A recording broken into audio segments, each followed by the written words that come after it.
Students, welcome to my YouTube channel mathematics world. तो कैसे हैं आप सभी लोग? मैं आशा करता हूं आप सभी लोग अच्छे होंगे। देखिए काफ़ी टाइम बाद हमारी वीडियो आ रही है, बट वीडियो जो है बहुत ही धमाकेदार होने वाली है, तो वीडियो मेरे साथ शुरू से लास्ट तक जुड़े रहना, ठीक है। क्योंकि आज का जो हमारा टॉपिक है 10th क्लास के स्टूडेंट्स के लिए काफ़ी इंटरेस्टिंग और काफ़ी इंपॉर्टेंट टॉपिक है, तो बिल्कुल वीडियो को मिस मत करना। जो मैं आज इस वीडियो में बताने वाला हूँ, एक नंबर मतलब एक क्वेश्चन आपको लॉन्ग में जरूर मिलने वाला है, तो वीडियो को बिल्कुल भी स्किप मत करना। 10th क्लास के स्टूडेंट जरूर इस वीडियो को देखें, काफ़ी इंपॉर्टेंट उनके लिए साबित हो सकती है। वीडियो में क्या बताऊंगा, देखिए आपका जो चैप्टर है क्वाड्रेटिक इक्वेशन, द्विघात समीकरण, उसी के बारे में मैं आपको एक छोटा सा कंसेप्ट बताने वाला हूं। देखिए कोई भी आपको कोई फैक्टर करना होता है, कोई गुणनखंड करना होता है, तो उसके 3 कंसेप्ट आपकी 10th क्लास बुक में बताए गए हैं। कौन कौन से? एक तो फैक्टराइजेशन मेथड है, गुणनखंड विधि, दूसरा है आपका कंप्लीटिंग स्क्वायर मेथड, पूर्ण वर्ग बनाने वाली विधि, और तीसरा है आपके धराचार्य फॉर्मूले वाली विधि, ठीक है। तो ये 3 मेथड इस वीडियो में आपके कंप्लीट करूंगा, क्लियर बिल्कुल, क्योंकि तीनों ही मेथड जो है आपके आने वाले मतलब जितने भी 11th में जाओगे, 12th में जाओगे, आगे मतलब आपको पढ़ोगे तो काफ़ी इंपॉर्टेंट हो सकते हैं, ठीक है। तो वीडियो मेरे साथ शुरू से लास्ट तक जुड़े रहना, ठीक है। वीडियो में मैं एक एग्जांपल लूंगा, एक क्वेश्चन ले लूंगा, ठीक है। उसी के जरिए आपको 3 मेथड के तीनों मेथड आपको बता दूंगा, ठीक है। वीडियो अच्छी लगे लाइक करना, शेयर करना, सब्सक्राइब करना मेरे चैनल को, और साथ ही बेल का आइकन को प्रेस कर देना, जिससे आने वाली वीडियो का नोटिफिकेशन आपको सबसे पहले मिल जाए। चलिए वीडियो को बिना वक्त करते हैं स्टार्ट। तो देखिए स्टूडेंट्स, यहां पर देखिए चैप्टर का नाम है आपका क्वाड्रेटिक इक्वेशन, द्विघात समीकरण, ठीक है। देखिए द्विघात समीकरण को सॉल्व करने के बेसिकली आपके 10th क्लास लेवल पर 3 कंसेप्ट बताए गए हैं। पहला कंसेप्ट है फैक्टराइजेशन मेथड, गुणनखंड विधि, दूसरा मेथड है आपका कंप्लीटिंग स्क्वायर मेथड, पूर्ण वर्ग बनाकर जो हम सॉल्व करते हैं वो वाली विधि, और तीसरा मेथड है आपका जो आप धराचार्य फॉर्मूले का यूज करते हैं। धराचार्य फॉर्मूला जो है उसका यूज करने के बाद जो आपका कंसेप्ट निकल के आता है, तीसरा मेथड आपका वो है। तो ये 3 मेथड को आपको फॉलो करते हुए एक ही द्विघात समीकरण को मैं सॉल्व करके दिखाऊंगा, ठीक है। तो सबसे पहला मेथड कौन सा है हमारा? Factorisation method.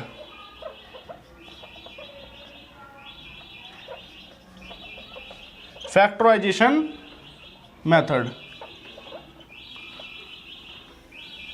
ठीक है, गुणनखंड विधि बोलते हैं इसे।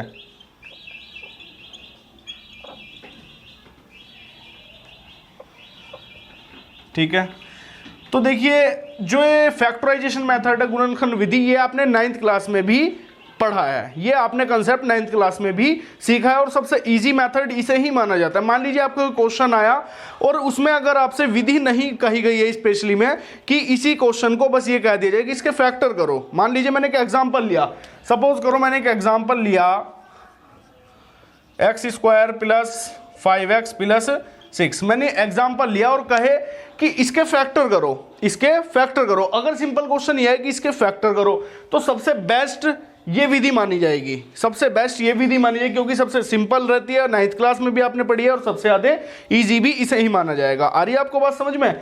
और बराबर में 0 लगाना आवश्यक, क्योंकि क्वाड्रेटिक इक्वेशन है। इक्वेशन के लिए यहाँ पर देखिए बराबर में कोई नंबर होना आवश्यक है, अन्यथा अगर ये ऐसी होगा तो एक क्या होगा आपका क्वाड्रेटिक पोलिनोमियल होगा, द्विघात बहुपद होगा। तो इस तरीके से अगर मैं इसके फैक्टर करना चाहूं इस विधि से, तो वो कंसेप्ट मैं आपको बताऊंगा। एक एक एग्जांपल लेंगे, उससे आपको बिल्कुल आसानी से सारी विधि क्लियर हो जाएंगी, ठीक है। तो देखिए सबसे पहला जो विधि है फैक्टराइजेशन मेथड, इसमें आपको एक चीज खास बताना चाहता हूं कि देखो 9th में आपने पढ़ी है, प्लस सबसे ज्यादा इजी है, नंबर भी आपको पूरे ही है, और आपका टाइम भी सेव होगा। तो एग्जाम में अगर मान लीजिए आपका नाम नहीं आया कि इस विधि से करो, इस मेथड से करो, इस मेथड से करो, तो इस मेथड का आप यूज कर सकते हो, ठीक है, अगर आप पे इजीली तरीके से फैक्टर हो पा रहे हैं तो, ठीक है। तो सबसे पहले मैं इसका फैक्टराइजेशन करने की कोशिश करूंगा। देखिए इस विधि में होता क्या है, इस कंसेप्ट में होता क्या है, इस मेथड में क्या होता है, इसमें होगा क्या, जो आपका कांस्टेंट टर्म है, यहाँ क्या है, कांस्टेंट टर्म 6 है, ठीक है। इस कांस्टेंट टर्म में आपको एक चीज देखनी है कि इसके ना मल्टीप्लाई करने पर तो यही नंबर आना चाहिए आपका, मल्टीप्लाई करने पर, गुणा करने पर तो आपका यही नंबर आना चाहिए, और एडिशन करने पर आपका 5 आना चाहिए। देखिए 2 कंसेप्ट यहां पे, देखिए मैंने 2 बात बोली है, दोनों बात को फॉलो करते हुए आपको क्वेश्चन को सॉल्व करना है कि मल्टीप्लाई करने पर तो 6 आना चाहिए, और ऐड करने पर ही उन्हीं नंबर का हमारा 5 आना चाहिए। तो मेरे माइंड में एकदम एक बात टच कर रही है कि अगर मैं 3 से 2 की मल्टीप्लाई कर दूं, 3 से 2 की मल्टीप्लाई कर दूं तो 6 आ जाएगा मेरा, क्योंकि 3 2 से 6 होता है, और साथ ही में अगर मैं 3 में 2 ऐड कर दूं तो मेरा 5 होता है, ठीक है। तो ये दोनों बात यहां पर देखो फॉलो हो रही है भाई, मल्टीप्लाई करने पर आपका 6 आ रहा है, और ऐड करने पर आपका 5 आ रहा है। तो ये वाली बात बिल्कुल क्लियर हो गई। तो इसके फैक्टर जो आपको मिल जाएंगे 3 + 2, इसी की फॉर्म में हम इसे तोड़ के लिख लेंगे। आ रही है आपको बात समझ में? इसी की फॉर्म में हम इन्हें तोड़ के लिख लेंगे, ठीक है। तो ये लिखने का क्या तरीका है वो चीज सीख लीजिए। जैसे ये है x² प्लस जो 5x है इसे आपको 3 + 2 के रूप में तोड़ के लिखना है, 3 + 2, और ये x है तो ब्रैकेट लगा के बाहर x लिख दीजिए +6 और = 0। ये मैंने आपको बताया। अगर देखिए ब्रैकेट लगाना क्यों आवश्यक है या क्यों इस तरीके से हम पूरा कंसेप्ट इस तरीके से भी कर रहे हैं। हम एक स्टेप फालतू भी मतलब काट के भी कर सकते थे कि हाँ 3x + 2x भी लिख सकते थे, बट ये मैंने पूरे तरीके से क्यों बताया, क्योंकि अगर आप इस कंसेप्ट को फॉलो करोगे तो कभी गलती होने के चांसेस बहुत ज़्यादा कम रहेंगे। अगर क्योंकि यहाँ पर माइनस हो जाता तो माइनस में आपको प्लस माइनस करने में प्रॉब्लम होती, तो इसीलिए मैंने देखिए यहाँ ब्रैकेट लगा दिया। ब्रैकेट के बाद हम इसे सॉल्व करते हैं, ठीक है। तो देख लीजिए x² प्लस, अब इस x के अंदर मल्टीप्लाई कर लेंगे हम 3x और प्लस 2x और +6 = 0। इतना होने के बाद देखिए हमें करना क्या है, इसमें और इसमें कॉमन लेना है। जो जो चीज़ कॉमन है वो हमें कॉमन ले लेनी है। देखो यहाँ पर और यहाँ पर क्या कॉमन है, यहाँ पर हमारा x कॉमन है, ठीक है। यहाँ पर हमारा x कॉमन है। x कॉमन आने के बाद देखिए यहाँ पर x बच गया और +3, क्योंकि यहाँ से तो x आ गया, एक x यहाँ से आ गया तो यहाँ सिंपल एक x बचा और यहाँ पर केवल 3 बचा, ठीक है। एक ब्रैकेट हमारा आ गया x + 3 प्लस, देखो इनमें क्या कॉमन है, इसमें आपका 2 कॉमन है और यहाँ पर आपका x बच गया और +3, क्योंकि ये जो है 6 जो है 2 से 3 टाइम डिवाइड हो जाएगा। अब देखिए बेसिकली हमारे दोनों ब्रैकेट क्या आ चुके हैं, हमारे सेम आ गए। तो इट मीन्स हम जो कर रहे हैं फैक्टराइजेशन बिल्कुल सही कर रहे हैं, ठीक है।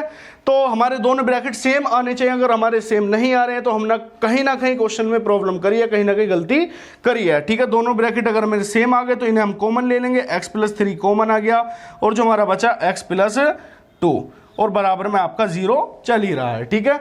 तो यहां पर देखिए x की 2 वैल्यूज आपको मिल चुकी हैं, बस इन्हें क्या करना है अभी पूरी तरीके से आपको सोल्व कर लेना है। सोल्व किस तरीके से करोगे, देखिए एक ब्रैकेट एक बार 0 के बराबर रखो, दूसरा ब्रैकेट एक बार 0 के बराबर रखो, तो आपकी x की वैल्यूज आ जाएंगी निकल के, ठीक है। तो देखिए मैं पहले ब्रैकेट को रखता हूं x + 3 = 0।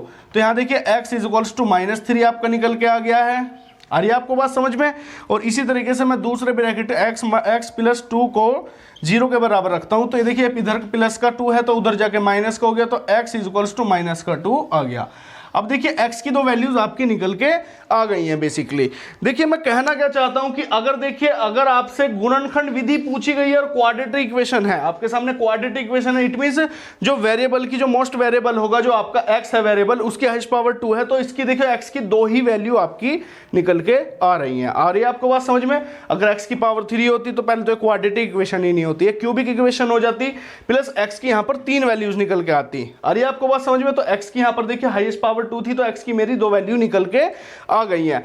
अब एक तरीके से अगर हमारे मन में फिर भी कोई डाउट है कि हमारा आंसर सही है या गलत है, तो यहाँ पर जो x की वैल्यूज निकल के आई है, अगर आप यहाँ पर पुट करोगे, इसमें इस क्वाड्रेटिक इक्वेशन में पुट करोगे, तो LHS और RHS अगर आपकी बराबर आ रही है तो क्वेश्चन आपका सही है, और बराबर नहीं आ रही तो क्वेश्चन आपका गलत हो चुका है। आप एक बार फिर से इस तरीके से क्वेश्चन को चेक कर सकते हैं। जैसे मैं x = -3 यहां पर रख दूं, तो देखिए x = -3 यहां पर रख दूं तो -3 की पावर 2 कितना हो जाएगा, ये 9 हो जाएगा। और यहां पर देखिए प्लस का 5 है और माइनस का 3, यहां पर माइनस का 15 हो जाएगा और प्लस का 6, तो ये 9 और 6 कितना हो गया, 15 हो गया, -15। तो देखिए इससे कैंसिल आउट हो गए, मेरी LHS आ गई 0 और RHS मेरी ऑलरेडी 0 दे ही रखी है, तो दोनों साइड मेरी बराबर आ गई। इट मींस जो हमारा फैक्टर है x = -3, जो हमें फैक्टर मिला है बिल्कुल राइट फैक्टर मिला है। इसी तरीके से हम यहाँ पर -2 यहाँ पर पुट करके देख सकते हैं। अगर हमारा -2 से भी ये 0 0 बना रहा है तो इट मींस ये भी हमें बिल्कुल राइट फैक्टर मिला है। तो आगे आपको फर्स्ट टाइप की विधि आपकी ये थी जो आपने 9th क्लास में भी पढ़ी थी। आ रही है आपको बात समझ में? तो ये मैंने एक छोटा सा एग्जांपल लिया था जिसके जरिए आपको थोड़ा सा समझाने की कोशिश मैंने करी है। अगर आप पे कोई क्वेश्चन नहीं होता है तो देखिए आप जानते हैं फेसबुक पेज और फेसबुक ग्रुप भी बनाया हुआ है मैथमेटिक्स वर्ल्ड के नेम से, तो आप वहां जाकर भी मुझे फॉलो कर सकते हैं। प्लस इंस्टाग्राम आईडी भी है, तो वहां जाकर भी मुझे फॉलो कीजिए, आप मेरे से कोई क्वेश्चन वगैरह पूछ सकते हैं, ठीक है। फ्री टाइम में आपको जरूर क्वेश्चन का सॉल्यूशन मिल सकता है, ठीक है। तो इसी तरीके से देखिए अभी मैंने आपको फर्स्ट मेथड बताया, अब मैं लेकर आऊंगा सेकंड मेथड जिसका नेम है आपका कंप्लीटिंग स्क्वायर मेथड। जो पूर्ण वर्ग बना के हम जो फैक्टर करते हैं वो मेथड आपको अब नेक्स्ट टाइप में बताने वाला हूं। नोट करना चाहते हो तो नोट कर सकते हो, ठीक है। तो देखिए स्टूडेंट, जो आपका सेकंड मेथड है वो है कंप्लीटिंग स्क्वायर मेथड, पूर्ण वर्ग विधि, ठीक है। तो मैंने यही क्वेश्चन लिया है, इसी क्वेश्चन को मैं अब कराऊंगा पूर्ण वर्ग विधि से कराने वाला हूं, ठीक है। तो मेरे को फॉलो जरूर करना, ये जो विधि है इसमें देखिए फॉलो करना जरूर है। अगर आप इसमें कोई भी क्वेश्चन मतलब अपने तरीके से करने की कोशिश करोगे तो गलती होने के चांसेस बढ़ जाते हैं, ठीक है। ये भी बहुत ज्यादा इजी विधि है, ये बहुत ज्यादा इजी मेथड है, तो मुझे फॉलो करो। देखो सबसे पहले क्या करना है आपको, अगर मान लीजिए आपका यहाँ पर कांस्टेंट होता, कोई भी यहाँ पर कोई कांस्टेंट होता 2 या 3 या 4 या कुछ भी होता, जैसे मान लो यहाँ 2 होता, तो सबसे पहले आपको जो इसे करना है एक्स स्क्वायर को सिंगल वेरिएबल की फॉर्म में कन्वर्ट करना है। मैं क्या कह रहा हूँ, इस एक्स स्क्वायर को एक्स स्क्वायर की फॉर्म में कन्वर्ट कर देना है। मैंने कहा क्या, उस बात पे ध्यान दो कि अगर मेरे यहाँ 2x स्क्वायर होता तो सबसे पहले यहाँ 2 मेरे को क्या करना होता, एलिमिनेट करना होता। अब एलिमिनेट हम किस तरीके से कर सकते थे कि इस पूरे में मैं 2 से कर दूं डिवाइड। अगर मैं इस पूरे में 2 से डिवाइड कर दूं तो यहाँ एक्स स्क्वायर बचता, अब यहाँ पर क्या हो जाता 5/2x हो जाता और यहाँ पर हो जाता मेरा 3 और इज इक्वल्स टू में 0। बट मेरा क्वेश्चन इस टाइप का है तो हम इसी तरीके से करने की कोशिश करेंगे। यहाँ मेरा एक्स स्क्वायर है तो मुझे कुछ नहीं करना, जो मैं बता रहा हूं वो करना है। देखो ठीक है, सबसे पहला जो कंसेप्ट मैंने बताया कि अगर फर्स्ट स्टेप क्या है मेरा कि अगर यहाँ 2 होता, 2 को मेरे को नेगलेक्ट करना होता, अब 2 नहीं है तो वो उससे अगले मेथड पर जाते हैं, अगले स्टेप पर जाते हैं। अगला जो स्टेप है मेरा क्या है कि ये जो कांस्टेंट टर्म है ये मेरे को बराबर से सबसे पहले उधर उठा के ले जानी है, ठीक है। तो सबसे पहले ले जाते हैं हम एक्स स्क्वायर प्लस 5x और ये इधर प्लस का 6 है, उधर जाके क्या हो जाएगा माइनस का 6, ठीक है। ये मेरा हो गया माइनस का उधर जाके 6। अब इससे जो अगला मेरा स्टेप है, अगले स्टेप को मैं बार बार रिपीट करूंगा, 2 बार रिपीट करूंगा, ध्यान से सुनना, बिल्कुल ध्यान से सुनना।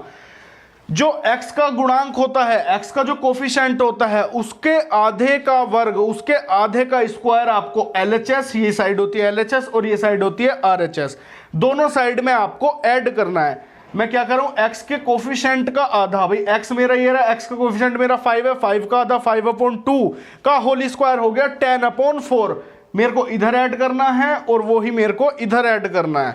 उससे मेरा क्या बेनिफिट होगा वो आपको नेक्स्ट स्टेप में पता चलेगा, ठीक है। तो देखिए एक्स स्क्वायर प्लस 5x और प्लस x का कोफिशिएंट 5 और 5 का आधा 5/2, तो 5/2 का स्क्वायर मेरे को LHS में ऐड करना है और 5/2 का ही स्क्वायर मेरे को RHS में ऐड करना है, ठीक है। क्लियर है ये वाली बात, बिल्कुल क्लियर।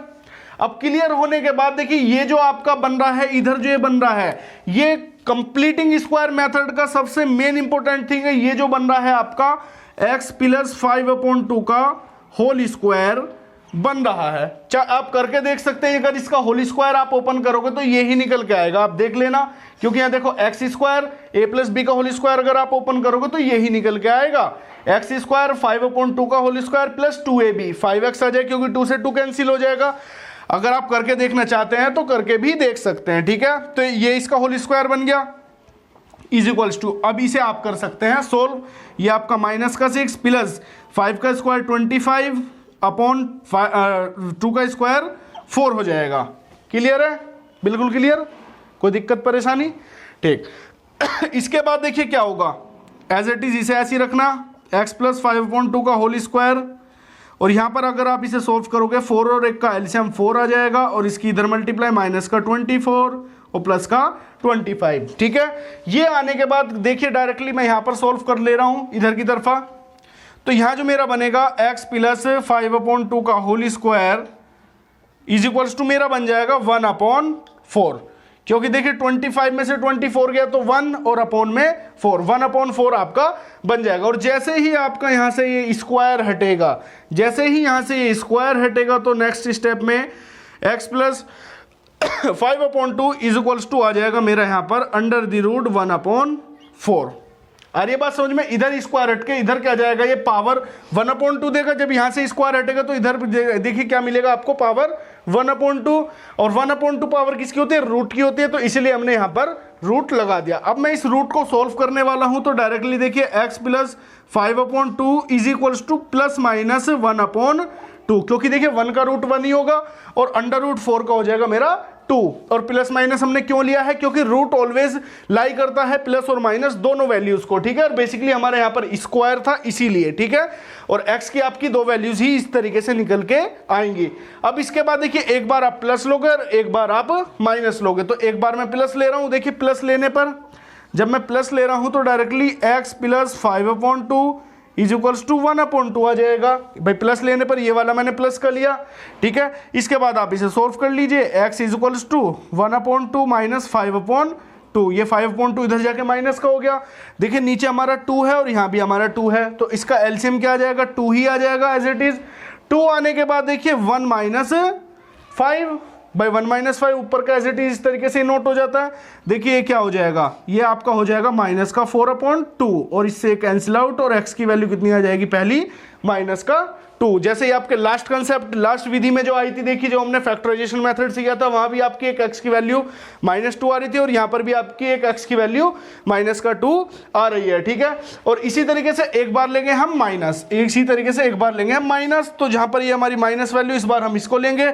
तो यहां पर देखिए x plus 5/2 is equals to क्या लेंगे हम, माइनस का 1/2, और इसी तरीके से देखिए x इज इक्वल्स टू -1/2 और ये इधर जाके क्या हो जाएगा, -5/2। अब देखिए हम इसका एलसीएम लेंगे तो इसका एलसीएम भी हमारा 2 ही आ जाएगा, और ये -1 और -5 आ रही है आपको बात समझ में, एज इट इज। देखिए यहाँ पर ये 2 दे रखा है, यहाँ भी 2, तो एलसीएम भी मेरा 2 ही आ जाएगा। और इसी तरीके से जो मेरा एलसीएम है 2 आ गया, तो ऊपर वाला एज इट इज हम इसे सोल्व कर देंगे, माइनस का 1 और माइनस का 5 हो गया माइनस का 6, इससे कैंसिल आउट और डायरेक्ट वैल्यू आई मेरी x की माइनस का 3। जो हमारी देखिए एक वैल्यू x की माइनस के 2 आई है और एक वैल्यू हमारी x की आई है माइनस के 3।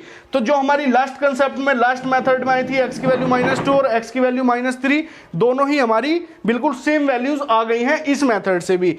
तो ये था आपका second method, completing square method, पूर्ण वर्ग विधि, जो मैंने आपको इसमें बताई है, ठीक है। एक बार मैं और रिपीट करता हूं क्योंकि काफी स्टूडेंट को इसमें प्रॉब्लम आती है। देखिए हम करते क्या है, बेसिकली सबसे पहले जो स्टेप होता है वो होता है हमारा, अगर मेरे यहाँ पर देखिए कोई भी कांस्टेंट नंबर दिया गया है 2 3 4 5 या कोई भी नंबर दिया गया है, तो हमें सबसे पहले उसको नेगलेक्ट करना होता है। जैसे मान लीजिए यहाँ 2 दिया है, तो सबसे पहले पूरी इक्वेशन में, पूरी क्वाड्रेटिक इक्वेशन में 2 से हम डिवाइड करेंगे, तो ये वाला नंबर नेगलेक्ट हो जाएगा। उसके बाद क्या होगा, ये कांस्टेंट टर्म होगा तो हम इसे उठा के इधर ले जाएंगे, तो ये देखिए कांस्टेंट टर्म यहाँ 6 था तो उधर उठा के ले गए तो माइनस का 6 हो गया। इसके बाद जो मेन इंपॉर्टेंट थिंग है उस पर ध्यान देना कि जो हमारा जो x का कोफिशिएंट है, x का कोफिशिएंट 5 है, तो 5 का आधे का वर्ग हमें LHS और RHS में जोड़ना होगा। 5 का आधा मतलब 5, देखिए x का गुणांक 5 है और 5 का आधा क्या होगा, 5/2 का वर्ग हमने इधर जोड़ा और वही हमने इधर जोड़ा, और उसके बाद हमने इस पूरे का सॉल्यूशन कर दिया कंसेप्चुअल वाइज, ठीक है। तो ये ही था आपका कंप्लीटिंग स्क्वायर मेथड। मैं आशा करता हूं आपको ये मेथड भी समझ में आया होगा। अब थर्ड मेथड हम पढ़ने वाले हैं, तो वीडियो को स्किप कर लो या कुछ भी एक बार रोक के इसका स्क्रीनशॉट ले लो, या नोट भी आप कर सकते हो। नेक्स्ट मेथड बता रहा हूं मैं, ठीक है, तो जल्दी फटाफट नोट कर लीजिए इसे। तो देखिए जी, ये जो है आपका लास्ट कंसेप्ट है, लास्ट मेथड है, धराचार्य फॉर्मूला कंसेप्ट है, धराचार्य सूत्र का। इस वीडियो में आप दोबारा जानोगे कि क्या होता है धराचार्य सूत्र, है ना। इस पर मैंने सेपरेट भी वीडियो बना रखे है धराचार्य फॉर्मूले पर, ठीक है। तो ये कंसेप्ट ही बताना जरूरी है, ठीक है, और सीखना भी बहुत ज़्यादा जरूरी है, क्योंकि ये जो फॉर्मूला बेसिकली हम यूज़ करते हैं, ये वहाँ करते हैं कि जो थोड़े से बड़े फैक्टर होते हैं, जहाँ हमें फैक्टर करने में थोड़ा बहुत प्रॉब्लम होती है, तो इस मेथड का यूज़ हम वहाँ जाकर करते हैं, ठीक है। बेसिकली होता क्या है इसमें कि हमें धराचार्य फॉर्मूले के बारे में पता होना चाहिए। अगर हमें फॉर्मूला नहीं पता तो उस विधि से हम फैक्टर कैसे करेंगे, उस मेथड से हम फैक्टर किस तरीके से कर पाएंगे, मतलब ही नहीं बनता, ठीक है। तो बेसिकली देखिए हम इसमें जो यूज करते हैं एक क्वाड्रेटिक इक्वेशन या बोलते द्विघात समीकरण की एक जनरल कंसेप्ट का यूज करते हैं, जनरल विधि का, एक जनरल फॉर्म का। तो अगर मेरे देखिए ये जो क्वाड्रेटिक इक्वेशन लिखी हुई है, ये मेरी एक जनरल फॉर्म में लिखी हुई है। किस फॉर्म में, ax² plus bx plus c equals to 0 वाली फॉर्म में मेरी लिखी हुई है। अब मैं अगर इससे कंपेयर कर देता हूं तो मेरे पास 3 वैल्यूज निकल के आती हैं, एक तो a की वैल्यू, b की वैल्यू और c की वैल्यू, और यही वैल्यू मुझे चाहिए, क्योंकि मेरा जो फॉर्मूला होता है, फॉर्मूला मेरा होता है x equals to -b plus √b² minus 4ac और अपॉन में 2a, और एक x की वैल्यू होती है -b minus √b² minus 4ac upon 2a, और काफी बार हम इसे लिख देते हैं यहाँ पर -b plus minus √b² minus 4ac upon 2a, ठीक है। प्लस और माइनस हम एक साथ लिख देते हैं। बेसिकली किसके लिए बना है ये, क्वाड्रेटिक इक्वेशन के लिए बना है तो x की दो वैल्यूज एक बार प्लस में लेंगे एक बार माइनस में लेंगे, जो निकल के आएगी हमारी x की दो वैल्यूज उन्हें हम सही मान लेते हैं, ठीक है। और इस कंसेप्ट से हम करते हैं तो काफी ज्यादा हमारा टाइम भी सेव हो जाता है। देखिए बेसिकली यहाँ पर a की वैल्यू क्या निकल के आएगी, a की वैल्यू मेरी 1 आ जाएगी और जो b की वैल्यू है वो 5 आ जाएगी और c की वैल्यू 6 आ जाएगी अगर हम इसकी कंपेयर इससे करते हैं। और ये वैल्यूज बस आपको अब क्या करना है, इसमें पुट कर देनी है यार। पुट करने के बाद डायरेक्टली आपको x की वैल्यूज निकल के आ जाएंगी, ठीक है। अब मैं वैल्यू यहाँ पर देखिए मेरा b² - 4ac की रिक्वायरमेंट मेरी यहाँ पर है और b² - 4ac की रिक्वायरमेंट मेरी यहाँ पर है। तो डायरेक्टली पहले हम b² - 4ac की वैल्यू निकाल देता हूँ और ये डायरेक्टली हम d² के इक्वल भी लिखते हैं। तो काफी जगह हम ये फॉर्मूला इस तरीके से भी यूज करते हैं आगे चल के, x = -b + d/2 और -b - d/2 के रूप में, ठीक है। तो ये तरीका भी यहाँ सीखने की कोई आवश्यकता नहीं है, तो बेसिकली इसी फॉर्म में आप पढ़ लीजिए तो ज्यादा बेहतर रहेगा आपको। तो यहाँ से मैं निकालता हूँ b² - 4ac की वैल्यू। तो b की वैल्यू है 5 तो 5 का स्क्वायर -4 × a की वैल्यू 1 एंड c की वैल्यू 6। 5 का स्क्वायर करोगे 25 माइनस 4 की 6 से मल्टीप्लाई करोगे 24 आ जाएगा और इज टू 1। इट मीन्स मेरा b² - 4ac कितना आ गया, मेरा 1 आ गया, ठीक है। तो डायरेक्टली मैं यहाँ भी रख सकता हूँ, डायरेक्टली फॉर्मूले में मैं रखने की कोशिश करता हूँ। तो यहाँ से मेरा देखिए मिलता है मुझे माइनस b की वैल्यू क्या 5 तो -5 प्लस अंडर रूट में 1 लिखोगे क्योंकि b² - 4ac की वैल्यू 1 आ गई है और अपॉन में 2। और अंडर रूट 1 को आप क्या लिख सकते हो, अंडर रूट 1 को आप 1 भी लिख सकते हो। तो इट मीन्स मेरा क्या आ गया -5 + 1 = 2 ये आ गया। अब देखिए -5 और +1 कितना हो जाएगा -4 / 2 आ गया आपका और ये 2 से कैंसिल आउट और x की एक वैल्यू कितनी निकल के आ गई आपकी -2, जो आपकी फर्स्ट मेथड में भी आई है, सेकंड मेथड में भी आई है और थर्ड मेथड में भी आपकी एक x की वैल्यू कितनी निकल के आ गई है -2, ठीक है। फिर मैं यहाँ पर रखता हूँ, देखिए b की वैल्यू 5 है तो यहाँ पर -5 और -√1/2।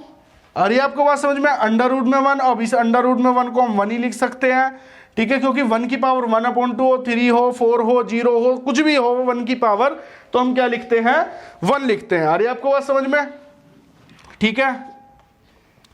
तो डायरेक्टली देखिए -5 और -1 कितना हो गया -6 और ये -6/2 -3।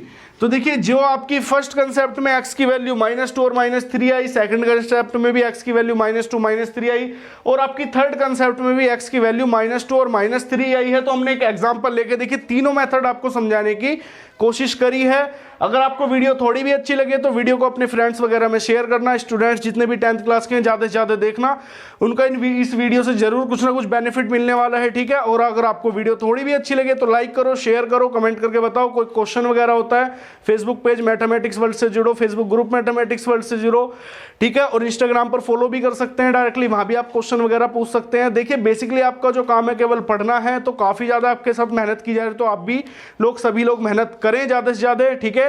और चैनल को सब्सक्राइब करें, साथ ही बेल का आइकन को प्रेस करें जिससे आने वाली वीडियो का नोटिफिकेशन आपको सबसे पहले मिल जाए, ठीक है। Thank you for watching my video. मिलते हैं नेक्स्ट वीडियो में एक अच्छे इंटरेस्टिंग टॉपिक के साथ।